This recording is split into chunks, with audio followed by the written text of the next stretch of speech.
Hi friends, once again, my humble self, Kofi Ali Abdul-Yekin. As usual, this time the topic of what we want to discuss is our gods must be mad. And that's the title. This, like most Greek philosophers did in their time, we tell stories, and based on our story, we bring out a wisdom from which you make up your mind. Of recent, we have certain anomalies in West Africa. And the story of our gods must be mad has to do with a set of people, like a family, kids, men and women. You always see this in most of horror films. In a society that you have aliens outside hunting people, and because of that, these people have found themselves in certain space, a kind of enclosure where they are hiding themselves, fear of even making noise for the devil monsters who are outside. And these people outside, they are actually lions, monsters. We call them the lions monsters. They are like a little noise, they run there, a little noise, they run here. They just like they've surrounded the whole building, and these people are trapped. These people who are in it believe that they in that space need the right to self-determination. Anyone who goes out, the monsters go out and eat them. You don't make a noise, you don't sleep anything, you don't go out, stay where you are. As long as you are where you are, then the monsters are out there. For some reason, they don't come in. Sometimes they try to sneak in, but they can't. So they are kept outside. This family have about 3-4 men. I mean, a lot of men, young people, small kids, and women.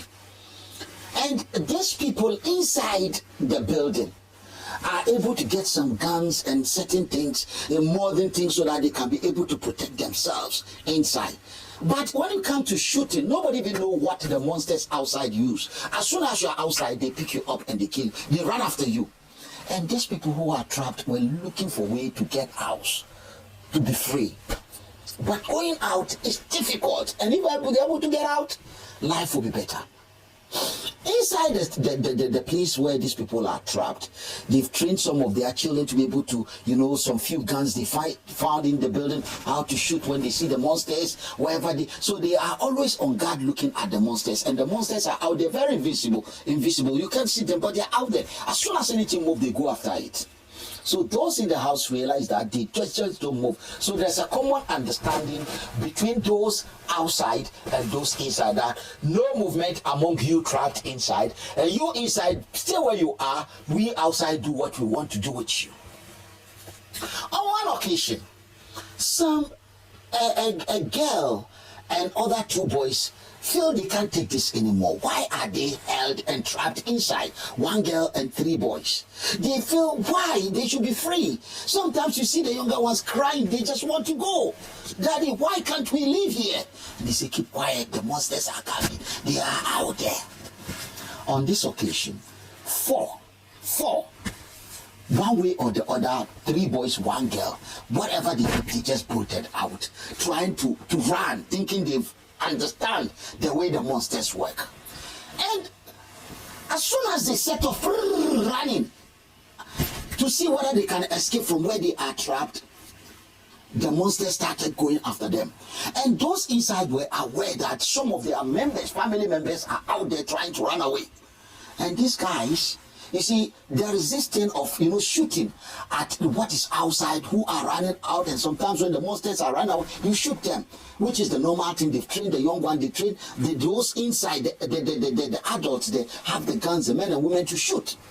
On this occasion, when their own family members were running out, it turned out that, yes, the monsters were after them, chasing them. But what is odd is that their own brothers and sisters who are supposed to be protecting them by shooting actually are shooting at their own brothers and sisters who are trying to run away. So when they see you out there, they aim. So when the aim comes, when the gun is landing, you see that they are shooting at their own brothers. While the monsters are chasing your brothers, you are shooting at them. While the monsters are chasing your sister, because one of the girls was with them, they shoot at the girl rather. And we are talking about their own brothers. So those running then started thinking, why? What is wrong? Oh, they got somewhere little to hide. And they were trying to protect themselves. And they were asking, why are our gods mad? Why are our own brothers shooting at us? Why are they not shooting at the monsters? And it seems the monsters and those in the building that are doing what the monsters want, they are in unison against their own brothers. They are shooting at them to surrender to the monsters. The question you ask yourself is that they were in the house together and they all know the problem they have, and the problem are the monsters. And some of them, all of them really want to go out. And some of them dare to go out, and their own brothers and sisters are shooting at them rather than shooting at the common enemy. So the common enemy and the brothers and the sisters who are there shooting, they are on one page against those who are trying to get their freedom for self-determination. Please and please don't go too far with my analogy. I'm sure you can make the connection yourself. I'm talking about ECOWAS and the 4 countries where the coup has taken place in West Africa. The coup that happened in West Africa has arisen. Seriously has arisen. And 4 countries staged a coup. What they did was, the collaborators they think cannot solve the problem that people are suffering are what they've removed. And those shouting and singing Agenda 2050 with guns, saying that they should suffer. People should continue to suffer when they know they are suffering to the advantage of colonialists and imperialists. This clearly is what neocolonialism is all about. When your own brother that will look like you is taking a point at you, aiming at you and shooting. Daddy is shooting his own son. Uncle is shooting his own nephew. You are shooting your own daughter. These people are shooting and aiming at their own brothers. Is it not strange? To me, it's strange. And there are two reasons. While these people are shooting at their own folks, the monsters are after all of you. It's either those who are shooting are psychologically insane, they are mad, or they are scared of something. They are afraid and scared of something. But what are they likely to be scared of? Because to some of us, they don't look mad. They wear big clothes, they wear shoes, they wear tie. They look modern, they look human, they look like us. And in fact, we know them, they are us. Tinubu is one of us. President Tinubu of Nigeria is one of us. He's a West African. It looked like us. Well, we learned to live in America. What he learned there, I don't know. But that United States of America is different from ECOWAS. And a man that has done about 100 years in America, if his brain cannot teach him how the history of America, even if you're a stranger, you should have read. God knows what he went to learn in that America. Honestly. We have Alassane Ouattara of Cote d'Ivoire. When this man was coming to be the president of Cote d'Ivoire, it was seriously contested. People were even saying he's from somewhere else and so. And we say, no, let the best lead. But we know the role France played. This is someone who has finished his term and is always still sitting there. The ECOWAS has nothing to do with that kind of democracy. It's acceptable. As long as there's election and it's winning. But for Yahya Jammeh, they remove him. Yes, we all know the last election. God. Then you have, who again? Macky Sall. Well, I don't know about this Macky Sall, but boy, that guy, a very young man, I might be older than him, but that guy is power drunk. He's totally power drunk. You are not solving the problem. I don't know. Maybe then Akufo-Addo of Ghana. I don't know whether the cars they sit in make them lose everything. And when people are around them, make them lose the sense of reality. Akufo-Addo live in Nima. Nima is behind my house. Everywhere you come out, whether you like it or not, by the police station, you see beggars. Does Akufo-Addo see them when he goes to his house? I don't know about the one in Nigeria. Maybe Abuja is too posh. He can't see. They can't see. They can't see poverty. Your job 4 years is to solve poverty. If the man before you came, he didn't solve poverty. Another one came, he didn't solve poverty. Another one was before him, he didn't solve poverty. You want people to sit down? And people who have taken guns to solve their problem, and if they think that is the way which we shall come to, why do you want to change it? What is your problem? That's the question. Let us do democracy properly. The democracy we are doing is not the right one. You see, every situation, and democracy can be circumstantial. American democracy, which is based on pure capitalism, is because of the nature of America. America originally was formed on the principles of laissez-faire. Laissez-faire, and laissez-faire means free market, free. And when you introduce democracy in that system, it can work, but there's one thing: you need to make allowance for it within the system. Americans have taken care of that. Good. Remember, the colonies of America are like the countries of the colonies of America, West Africa. The difference is that when they had their independence, there was no United Nations, so they were not registered individually. And when they had their, by the time they are having their independence, by the time the United Nations was formed, they are already United States of America. These countries, at the time the colonialists were handing over, when we're changing from the white-faced governors of France and Britain and whatever, Belgium, Portugal and Spanish, and all, they are all white. So we changed to black faces. And we were led to United Nations, where we registered as independent, which is very important. But that independence is a conditional thing, and this is what this book talks about. We need to move to the next phase. How do we do it? Good. It's a bit difficult. Very, very difficult. Because one by one, look, we are disadvantaged by the nature we go about our daily life, our behavior, everything is disadvantaged. That is number one. We are culturally, let me put it in that way, culturally disadvantaged. But like the Indians, we can catch up if we know what to do. Look at India. India is, by population, 1.4 billion. It's bigger than the whole of West Africa put together. In fact, the whole of the African continent. But the difference is that when you go there, you see Indians run their own Coca-Cola in addition to this Coca-Cola. In fact, an Indian buy Jaguar and Range Rover that today run on the street of Britain, whether it's partnership, they are now doing joint partnership to produce or not, the industry was sold to the Indians, and officially the product as a car belonged to the Indians. And I'm using car as an example. And Indians are doing so much. They can go to Russia, go to anywhere and trade. The difference is that we were not lucky for one colonial master to colonize us. There were so many of these strands of monsters. And now America has been added to it, United States of America, that sell Coca-Cola to all of us. We don't even have an imitation. And we can be competitive in West Africa. Now, you see, the ECOWAS is like a game on a table. A game. Why don't we play this game? I think Europeans played the game and they played it very well. If we can do what the Europeans do, we shall win. But, and we've told you what the Europeans did. They created a parliament in Brussels. Boris Johnson's father used to be even a member of European Union Parliament. Everybody know Boris Johnson. Yeah, the Prime Minister of Britain some times ago before Rishi Sunak. Yeah, his father, the money, the corrupt, illegal money that he was getting at the EU at that time, this election doesn't exist. His father used the money to send these young people, his children, Rachel Johnson, Stephen Johnson, their father is Stalin, and then Boris Johnson. And they went to private school. The money was good, like most people are collecting today in ECOWAS.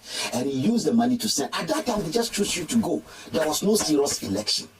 It was that serious election that they do based on constituency, vote directly for who you want. That took Niger Farage there. And today, EU is a different ball game. In fact, it's catching up, though they are not there yet. And my second book, that is book 2 of this book, explain that. I think they are in Abuja sleeping, and I'm talking about the commission here. Because why are they sleeping? They don't know what's happening in the other countries.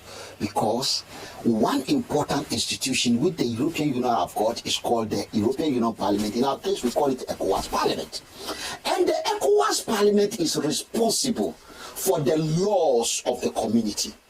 Laws, all the laws that we are going to follow. In addition to the treaties we've signed, the ECOWAS Commission is responsible for all our laws.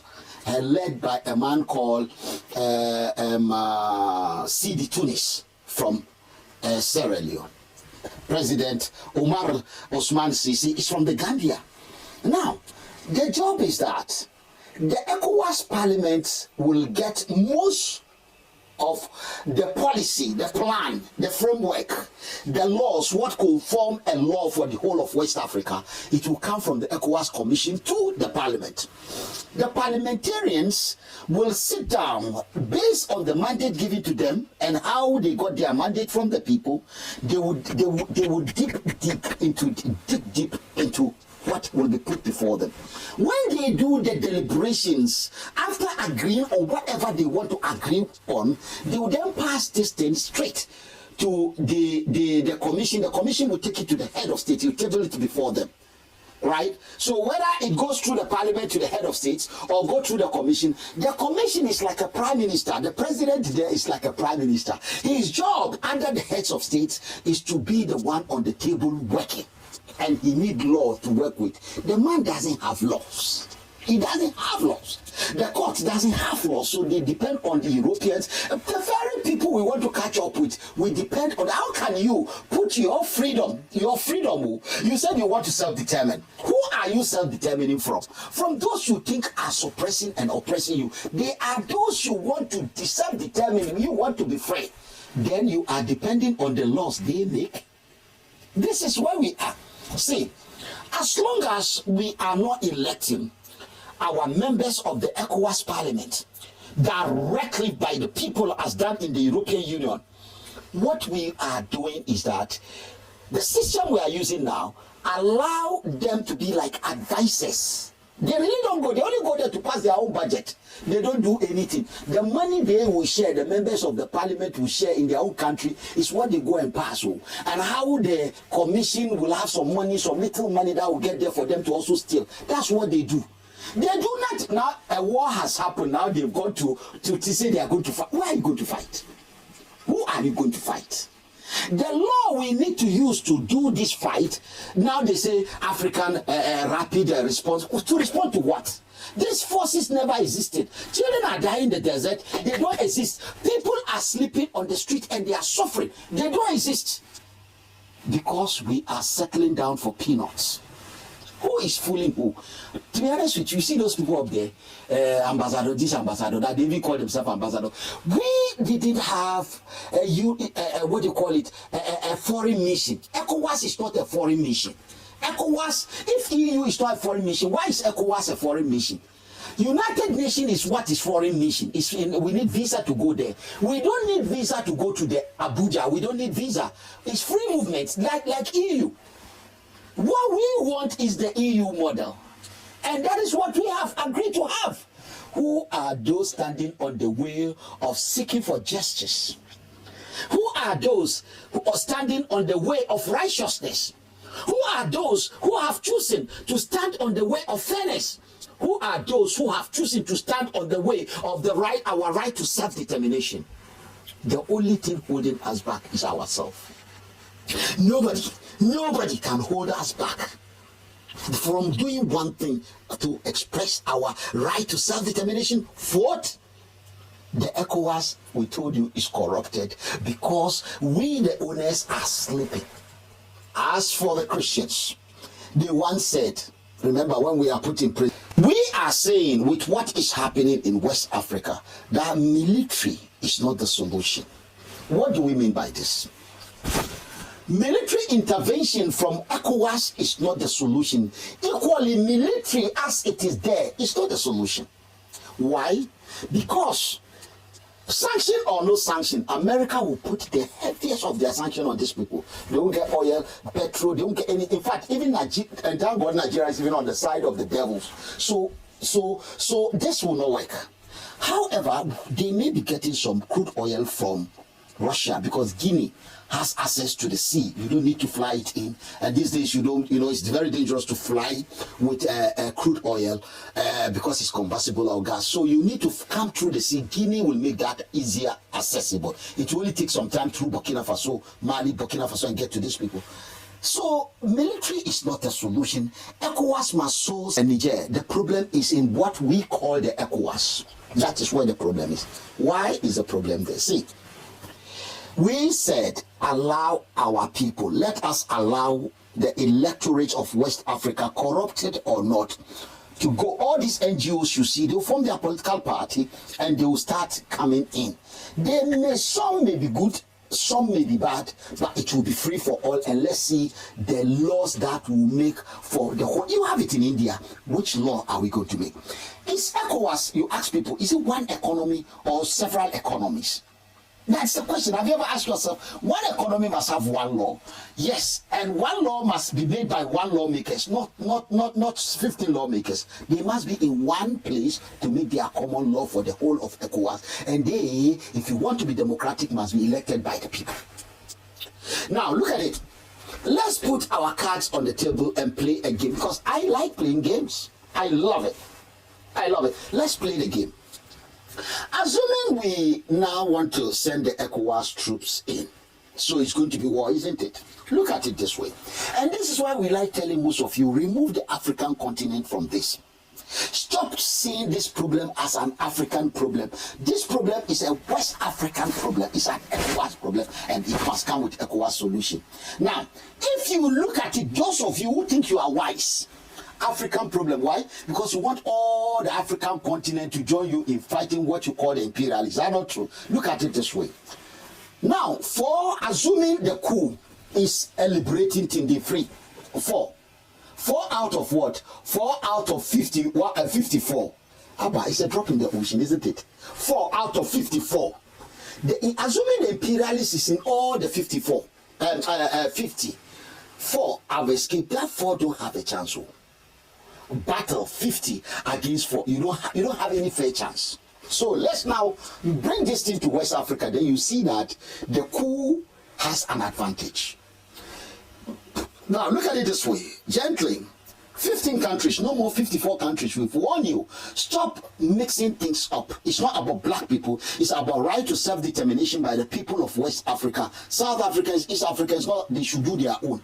Now, don't be confused by Chad. It's a neighbor, and a neighbor can decide what they want to do on their border. Close it or open it or say they'll be neutral.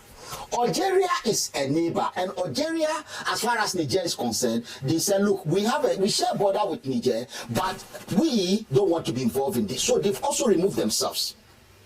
They are not removing themselves because they are part of ECOWAS or whatever. They share border with these countries from the other side, and they said they don't want to so these are gone.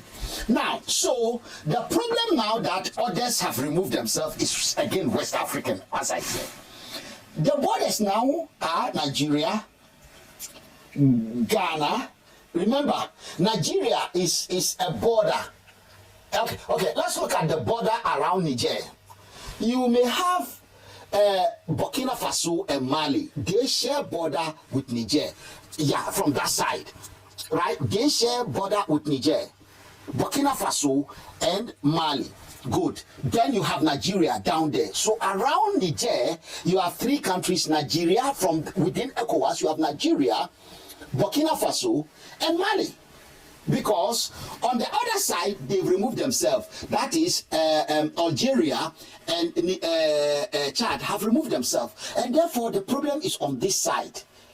And the only threat right now to Niger is Nigeria, because that's the only way you can have direct access. When you go to Mali and Burkina Faso, they are in alignment. They side with the people of Niger. Good. Now, if we look at our map, clearly look at the map, you will see that there are 4 countries where this coup have taken place out of these 15 countries. Niger, Burkina Faso, Mali, and Guinea-Conakry. 4.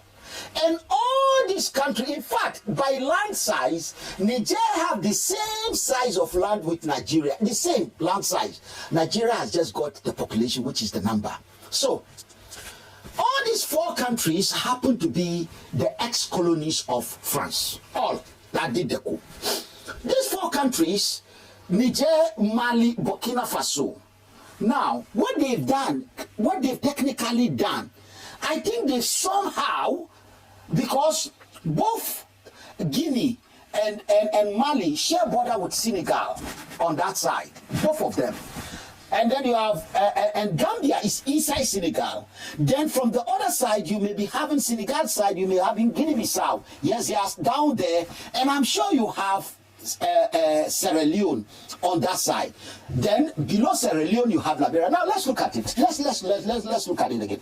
Of the 15 countries, the only stronger country that what's being put on the table, that something serious is going to happen, they have army to challenge the 4 are Nigeria, Ghana, Cote d'Ivoire, and Senegal. Finish. Forget about Sierra Leone, Liberia. They don't have army, they have police. This is not about police, this is serious business. Gambia, women, they will fight. Sierra Leone are not ready, they don't have anything. Did you hear them talk? Sierra Leone, Guinea-Bissau, Cape Verde, Liberia, Togo, Benin Republic, they are quiet. They are quiet. They are not in this game. So it's now 4 against 4. Nigeria, Cote d'Ivoire, Senegal, and Ghana on one side. Yes, they are ready to fight. And to be honest with you, Niger, Mali, Burkina Faso, and Guinea, they can take this 4 on if they have to fight. Who won this fight? And the other 3 have said that, especially Burkina Faso and Mali, have said they will declare a war. And when are they declaring a war? Do you think that they will be shelling, what do you call it, Senegal? They will shell Senegal and they will be shelling the rest, Ghana and all these things. They will shell them. They are not, when they say they declare war, they are not declaring war on Niger. Go to Niger to find Nigerians there. They'll be attacking the rest. Why do we want to drag ourselves? That's why everyone is awake. That we don't want this war. We don't want it. We don't know what Russia is giving them. We don't know. These people who are claiming they are going to fight France and America and their European partners, they are just pushing them. So, this war is showing that there's a stalemate in this game. Yes, 4-4. Ghana and Nigeria. Nigeria is the only one who have some feathers because of the size of the nation. But the rest are not ready to fight. And Cote d'Ivoire, the man said he has 1 battalion of 800 and something people, he has dispatched them. Nobody listened to this kind of things. The man, go and check his record. He worked in IMF, he worked in this, he worked all his life he has been working for France and America. Is this a person to be taken serious? We don't want to have a divided house. We don't want that. We want a united ECOWAS. What they did all this while, now they are on the table with agenda. ECOWAS has come with agenda 2050. Most of those who are writing this hopeless agenda 2050, would they be alive to tell us what is in that useless agenda? Is it today they are writing? These old people go and sit down and write agenda 2050. 2050 my foot. What we can't do now, we shall never do. Let's do it now. Let's start the journey now. If we can't do it now, then what is holding us back? What is that? Why at 2050 also? 2050 we should come and judge them. A lot of these people in ECOWAS, I told them, they are very corrupt. It's a corrupt institution. Why? They don't pay tax to anyone. Go and check it. They don't pay tax. To who? Who collect? You are working in ECOWAS. Will you be paying tax to Gambian government as the president of ECOWAS Commission? It doesn't make sense. They don't pay tax. In fact, most of them hold foreign passports. They call it diplomatic passport. That's why they call themselves ambassadors. They are all hooligans. If they want to be sensible, let's sit down and talk about sensible democracy. A democracy that will work for everyone. A democracy that will have people in the middle of it. Not a democracy of crooks. This one is a democracy of crooks. The one they are doing. It will not wash. If it worked for European Union, it must work for us. Children are in the desert. Look at what they are doing to these children. Some people have even got a very big ship. When you eventually get to where you think your brother is and you can get something to eat, they put you on the ship and put you on the sea. One day they take you to where you come from. Where are we going? Where are we going? The European Union is paying people to beat our children and beat them and break their leg. And we see it every day on the television. And this hopeless thing we call ECOWAS, they don't even know their head or tail. They don't even care. They don't care. Our brothers have become monsters. Our gods are insane. Our gods are mad. Our gods are scared.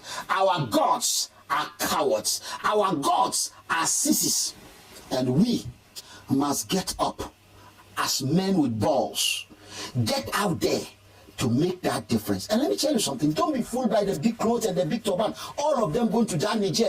All of them. They all work together. They are all the same. Don't be fooled by what they wear.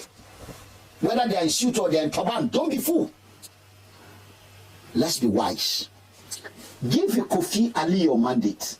Go there, subscribe to our channel. Join us. You see, because right now we don't want too much. We want to, we know what we are doing. You'll see us in the middle of it all. But what we want you to do, just like our videos, subscribe and share. And if you are in a country where you can afford £9.99, before we put this book on Amazon, go and get yourself a copy. Encourage your friends and family to subscribe, to be part of this movement, ECOWAS Citizens Democratic Rights Advocates.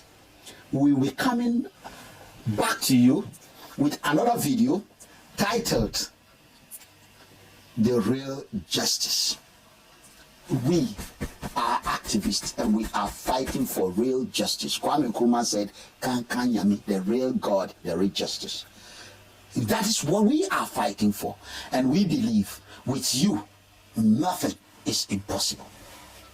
On this note, have a wonderful weekend. Have a wonderful day. Share, like once again. And remember, subscribe to our channels. Thank you.